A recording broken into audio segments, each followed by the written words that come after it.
Hello, everybody out there in Rumble, X, and YouTube land. Welcome back to Diego Knows. I, of course, am Diego. And we're going to talk some more about Wicked. Wicked for Good, the sequel to last year's Wicked. Yeah, I know. Why am I talking about? Nobody's talking about this movie anymore. This movie died 2 weeks ago. Nobody cares. It's not making money anymore. All right, it's not moving merchandise anymore. There's no more promos. There's no more publicity tour. Okay, everyone looks at Ariana Grande and Cynthia Erivo as a couple of joke sisters now, like the worst example of public relations. Like, this is not how you market a movie, is you have two crybabies going around doing stupid ass, retarded interviews, like they were doing. Okay, where they're crying at everything over helicopters flying over them. It's just ridiculous, ridiculous. Okay, and the media is promoting them as these feminists or something. What the hell is Cynthia Erivo? Okay, she uses male pronouns. Okay, and she's playing Jesus Christ on Broadway. Okay, Cynthia Erivo. What the hell? And Ariana Grande, a Miss Ozempic. Okay, like what the hell? She busted up her own marriage and then busted up Ethan Slater's marriage. Okay, and guess what? They broke up now. So they both got divorced for no reason. Okay, Ariana Grande had an affair with her co-star Ethan Slater, who plays Bach in this movie. Okay, she would have had an affair with Jonathan Bailey, the guy that plays, Fiyero, that her character's in love with. Okay, but he's gay in real life, so she had to settle for the ugly guy. But at least he's straight. Yeah, Ethan Slater. Okay, who left his wife, who had just given birth to his daughter. He left her and his daughter to be with Ariana Grande, and now they're not even together anymore. So what the hell is this? This is a load of crap. It's like Twilight stuff. Okay, and I never really watched Twilight, but y'all remember the whole the whole scandal with Kristen Stewart, how she was screwing the director from Snow White and the Huntsman, okay, who was married, while she was in a relationship with her co-star from Twilight, Robert Pattinson. Okay, and then after that scandal came out, everybody saw the photographs and all that.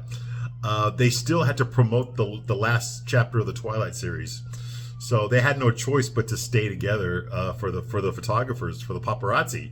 They had to go and promote the movie together, okay, and act like they're still in love, and act like, we all know she's cheating on you, dude, but he had to act like, oh, I've forgiven her, we're still as strong as ever, about like what the hell, man. I'm pretty sure Robert Pattinson wanted to break up with her right then and there, but he couldn't, because he would have been in violation of his contract. So he had to pretend that they're still a happy couple, at least until the movie came out. Okay, after the movie was done with its release, then they could break up. That's what they did. Okay, but the fact that they were pretending to still be in love and together after that, this is ridiculous. And that's what I'm getting here.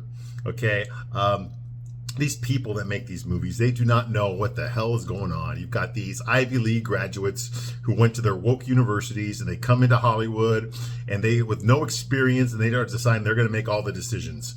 Okay, because their dad was a producer, or their mom was the head of costuming at Warner Brothers, or wherever the hell it is. That's how they got into the industry. Okay, and they're also all the same religion. Okay, and all that stuff. So they come in here, okay, with a big ego, big head on their shoulders, start making all these decisions, all despite the fact that they don't know what the hell they're doing. Okay, and what do you get when you do that? You get these stupid publicity tours, okay, that turn off audience members. Okay, there's people that refuse to go see this movie because they saw the promotions, they saw the interviews with Ariana Grande and Cynthia Erivo, and they're like, what the hell am I going to spend my money to go see these idiots? Like, what the hell? Maybe I'll wait to see what other people think of the movie first. And what do they hear? It's not as good as the last one. Of course it's not as good as the last one. The only people that were really in love with Wicked were the Wizard of Oz fans. And once they saw the last movie, they kind of got their full of it. They understand where this series is going. Okay? And then you had the theater kids, okay, which is all of the acting community and stuff, the drama, okay, all that kind of crap. I did theater. I did musical theater. I know. Okay, the guys there are mostly gay. I was like one of the 40% of the guys that was not gay. Okay, that was doing theater, musical theater. Okay, the lesbians and all that kind of stuff, the LGBTQ, they're all into this thing. Okay, and then you got the old ladies. The old rich white women. Living off their husband's money. Okay, I had nothing better to do than to just keep going to Broadway shows over and over again. Okay, and high society parties. Okay, of course they're gonna go see Wicked. Okay, and that's it. It's a very limited audience. You know, the straight guy is not in there. Yeah, I'm the only straight guy that went to go see this movie. I got paid to go see this movie, and you know what? I only saw it once. I only saw this movie once. I only went to the theater and paid to see it once, and I took my son, and that was it. Okay, the last Wicked movie, I went twice. I paid twice to see that movie because it was pretty good. I enjoyed it. Look at my review. I reviewed the movie already. It's on this channel. I reviewed it last year. Okay, there was a lot of things I didn't like about the movie, but it was tolerable. It was okay. I actually think, despite the fact that I think Cynthia Erivo is a weirdo, she did a good job playing this character. She did not play the Wicked Witch of the West, but she played a very empathetic character, a character that you could root for, a character that you could feel sorry for, a character that you could look at her and see the story play out and want her to overcome, want her to succeed. She did a good job with that, and her singing is incredible as well. Okay, I'm not taking any of that away from her. Okay, but she is a weirdo. Okay.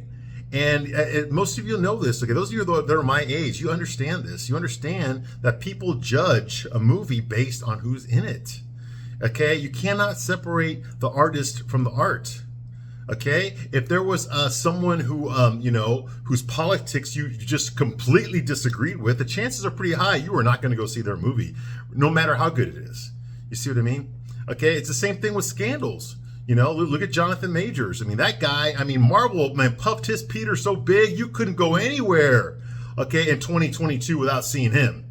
Okay, he was everywhere. Magazine covers, red carpet events, interviews. You know, he was everywhere.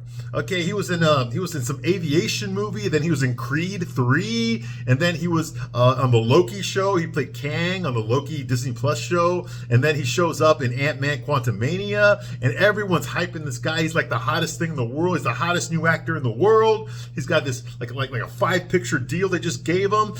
He just finished. He did a movie called Magazine Dreams, which was going to go to Cannes, and then it was going to go to Sundance, and then it was going to go to the Academy Awards.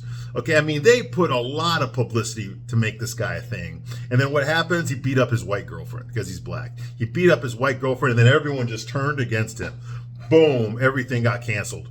He was supposed to be the main bad guy in the next phase of Marvel, and they fired him. And now they brought back Robert Downey Jr. to play Dr. Doom for the new Marvel movie. Okay, Hollywood just completely turned his back on this guy. Okay, rightfully so. He beat up his girlfriend, and he tried to, appear in court all sympathetic, like he got a black girlfriend this time when he went to court, stuff like that he did, and it didn't work. He was found guilty, so his career's done. It's shot. He might come back, but it's going to take a long time. If he does come back, it's going to take a long time.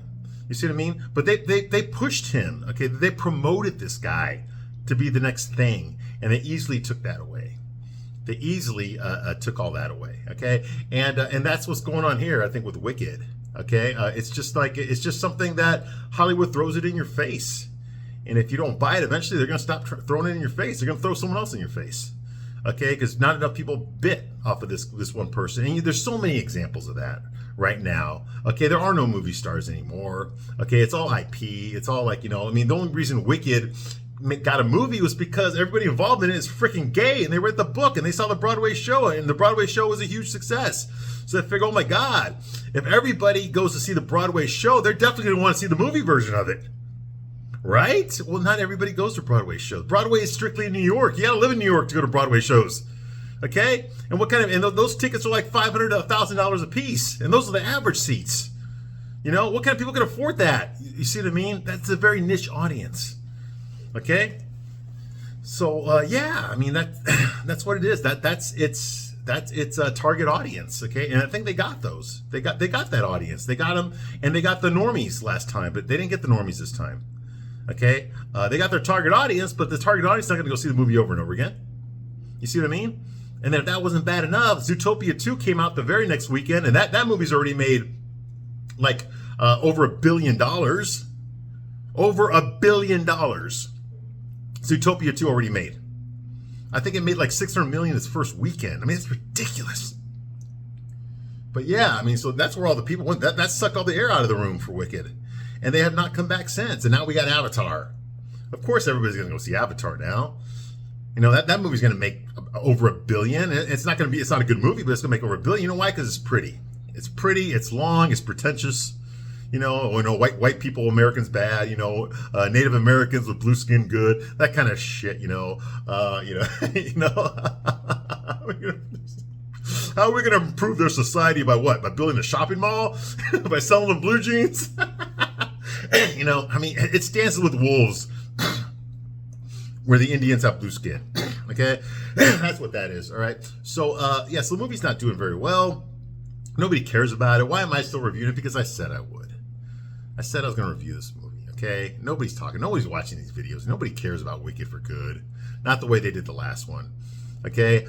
Even the fans of the Broadway show know damn well that Act 1 is a hell of a lot more entertaining and original and fun than Act 2. Act 2, you introduce Dorothy. Once you introduce Dorothy and, you know, and the Scarecrow and the Tin Man and the Cowardly Lion, once you introduce those characters, it takes away the focus from Elphaba. It definitely takes away the audience sympathy from Elphaba.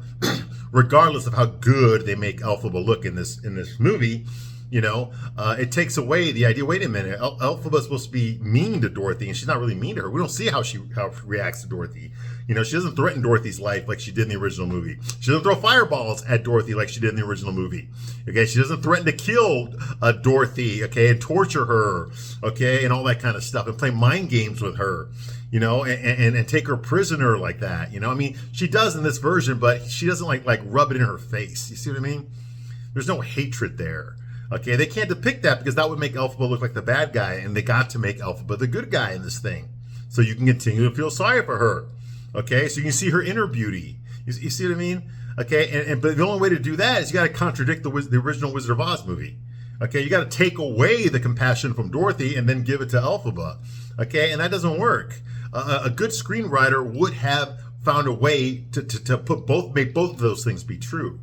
Dorothy is good and Elphaba is good, but they have a conflict. They definitely have a conflict, you know, and that it's gonna come down to, you know, one of them killing the other. You see what I mean? So like, and now that's all like a conspiracy theory. It's like they try to fake her death, you know, to fool who? Glinda? Glinda was in on it. Or was she? Who the fuck knows? I think Glinda was not in on it, but the wizard was. Why didn't the wizard just tell? Who knows? No, he wasn't in on it. Who knows? Who cares? Who knows? Who cares? Okay. Let's get to this thing here. All right. I'm Diego. I'm gonna give you a straight man's point of view, whether you like it or not. So here we go. Now we left off last time. They're hunting Elphaba. Okay, because she betrayed the wizard. Whatever. Blah blah. Okay, it's all doctored up charges. Okay, Fiero's on her side. He left with her. Okay, so they're on the run. Everyone's looking for them. They have sex. Meanwhile, the Munchkin Land gets completely destroyed by a tornado. Okay, that carries a house that lands on the governor of Munchkin Land, which is Nyssa Rose, who declares herself at one moment the Wicked Witch of the East. Nobody heard her call herself that. So, but for some reason, the whole town refers to her as the Wicked Witch of the East. At least that's what they tell Dorothy, apparently. Okay.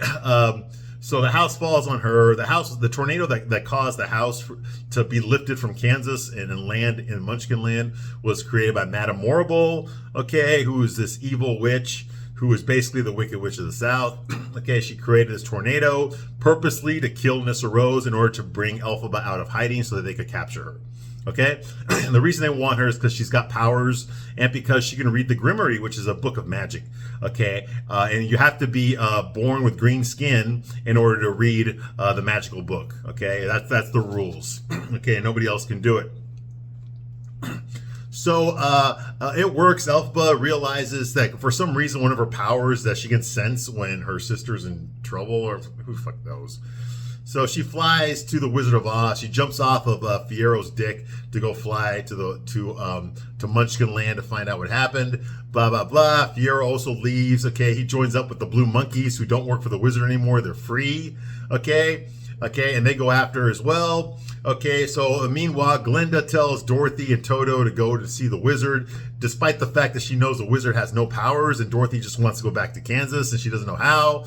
blah blah blah. Oh yeah, and Glinda gives her the slippers, which are silver in this movie because they don't have the rights for the ruby slippers from the original movie because those are owned by Warner Brothers, and this movie is Universal. So Elphaba shows up, pissed off at Glinda. They get into a fight. Okay, Elphaba's mad at Glinda for giving Dorothy her sister's shoes. She wants them back.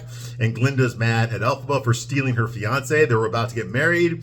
And then when Elphaba showed up, her fiance left Glinda at the altar to go run off with Elphaba. So there's a lot of animosity. So they had this stupid girl fight, which makes no sense. I mean, both the women look like they weigh like 85 pounds at most. Okay, it was stupid. Glinda has no powers at all, whereas Elphaba has a magnitude of powers and a flying broomstick. So it's just ridiculous. She has telekinesis. She can read your mind. Okay, like all sorts of crap. Okay, so it was clearly not an even fight. Okay, but the guards show up. The guards that Fiyero used to be in charge of, they show up to arrest Elphaba. It turns out Elphaba realizes she's been suckered. This was a trap to capture her. Okay, but then Fiyero shows up right at the last minute and threatens to kill Glinda if they do not release Elphaba. So they release Elphaba, and Fiyero tells the monkeys that came with him to go take care of her while she escapes. So she flies off. The monkeys go there. Fiyero surrenders himself. Okay, he admits he apologizes to Glinda for being gay. That's why he's attracted to a green-skinned, ugly bitch. Okay, and so the guards grab him. They don't take him to the wizard. They just beat the living shit out of him. Literally, they beat him up until he's dead. And then they prop up his corpse onto a scarecrow cross. So they crucify him, basically. Meanwhile, Elphaba goes back to the castle where she's hiding out. It's Fiyero's castle, one of the ones that his family owns because he is a prince. Okay, she goes there with the monkeys. They light some torches and shit. And some stuff's going to happen, all right? Okay, so she's there. Okay, she opens up the Grimoire book and she's desperate to find a spell to protect Fiyero. Okay, so that he doesn't get beaten to death. Okay, she starts singing "No Good Deed," and then she starts casting a spell. Okay, she flies into Fiyero's castle to conjure a spell so that Fiyero doesn't die or feel pain. That's another thing. While they're beating the shit out of him, she wants to make sure he doesn't feel it. Okay, Elphaba doesn't even know what the fuck she's reading. She even says that out loud. I don't understand what I'm reading here. Okay, from the Grimoire, the guards, like I said, they crucify Fiyero. Okay, on a scarecrow stand. Okay, that's why he's that's why he's on the stand there. I guess the crucifix, so to speak. All right, that's going on. I guess he turns into the scarecrow without the guards realizing it. So somewhere while they're beating the crap out of Fiyero, like straw starts popping out of his body, and his skin starts turning into potato sack, or it's not explained.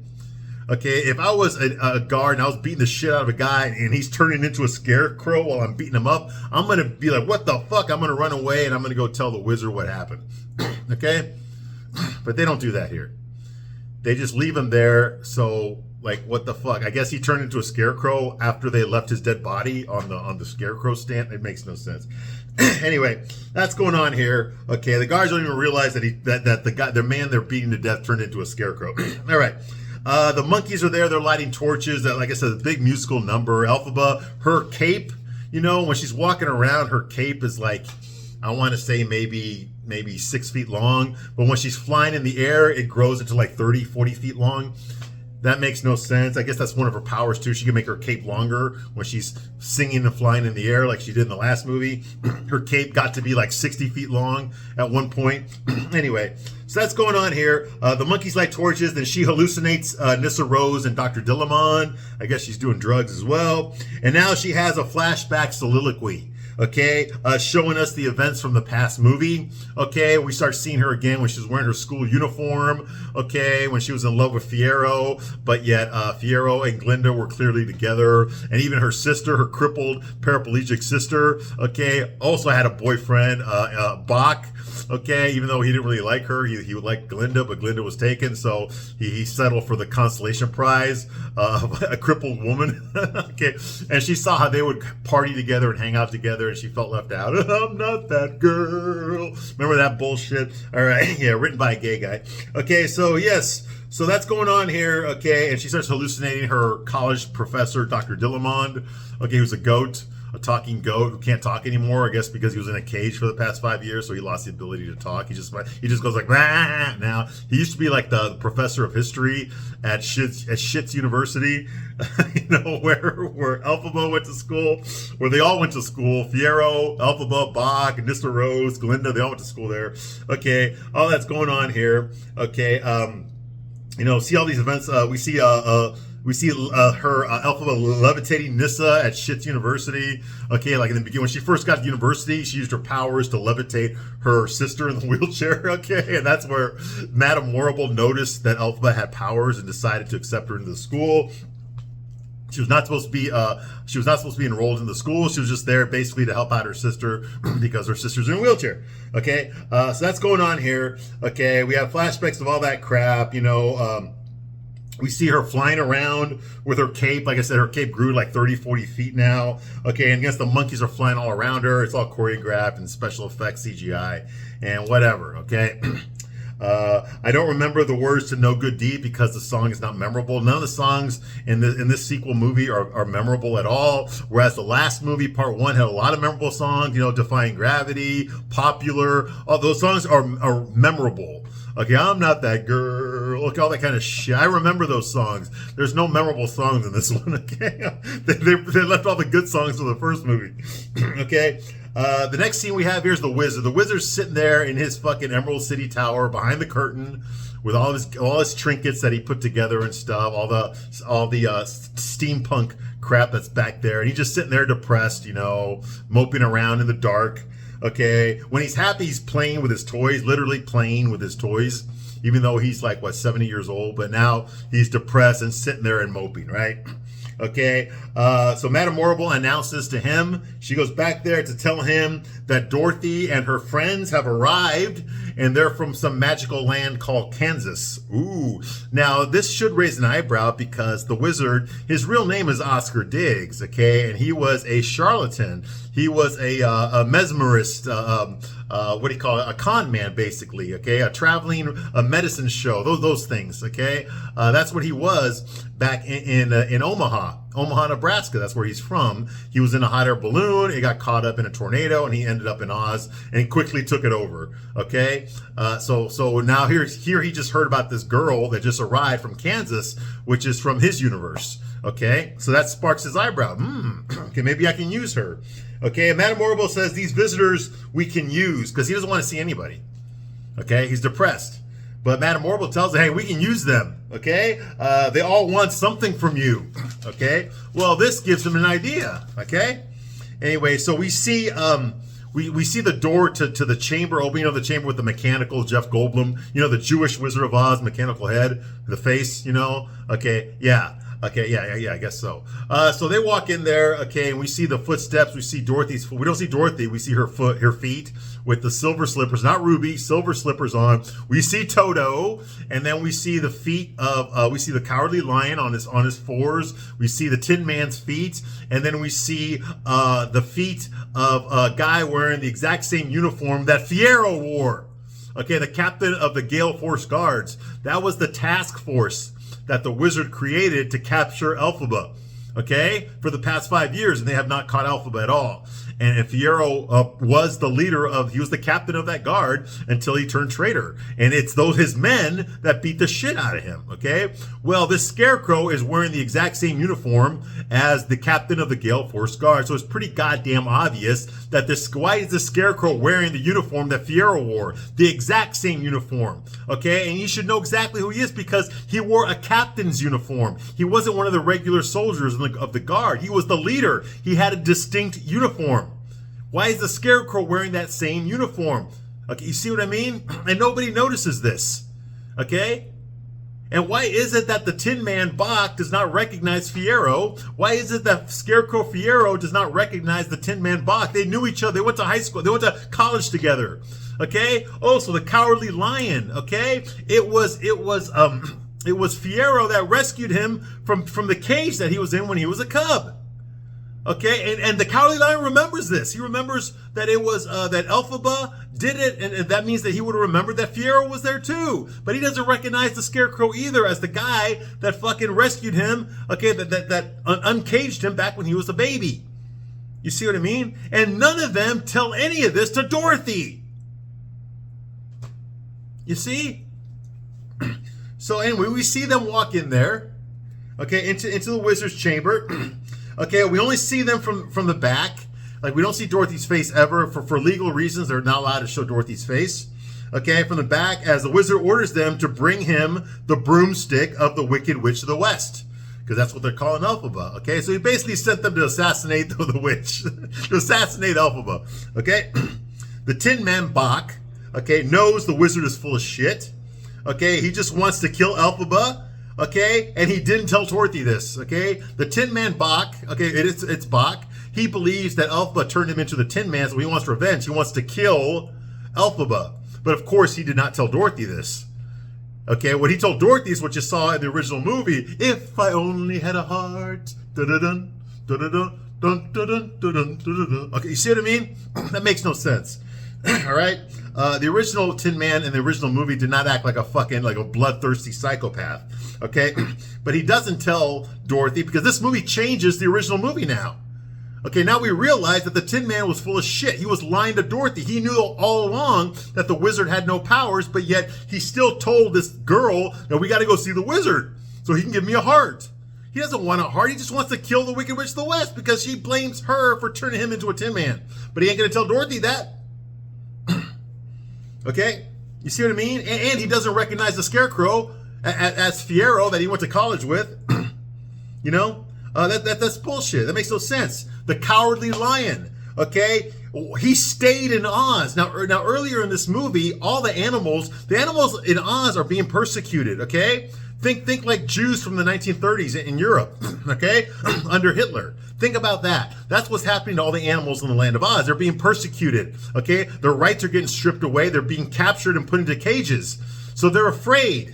They're afraid, so they found a hole by digging a hole through the yellow brick road. They found a portal that's going to take them somewhere, who knows where. And all the animals were leaving through that cave, that tunnel that they dug up, okay, to escape the land of Oz because they don't want to get captured.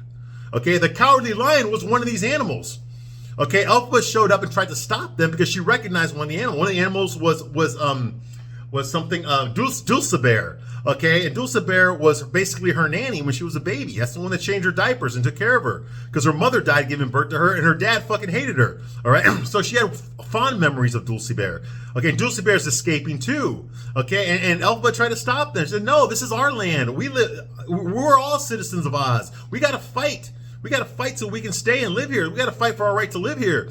And they said, like, "No, we're not here to fight, man. The wizard's too powerful. We're going to leave, and we don't trust you either." And the Cowardly Lion told them, "Hey, that witch, she's the one that kidnapped me when I was a cub. Blah, blah, blah. Don't trust her. She's the one that gave all the blue monkeys their wings. Don't trust her." Now, you would think that this guy is scared to death that he's going to be locked up again, or scared to death that he's going to be murdered.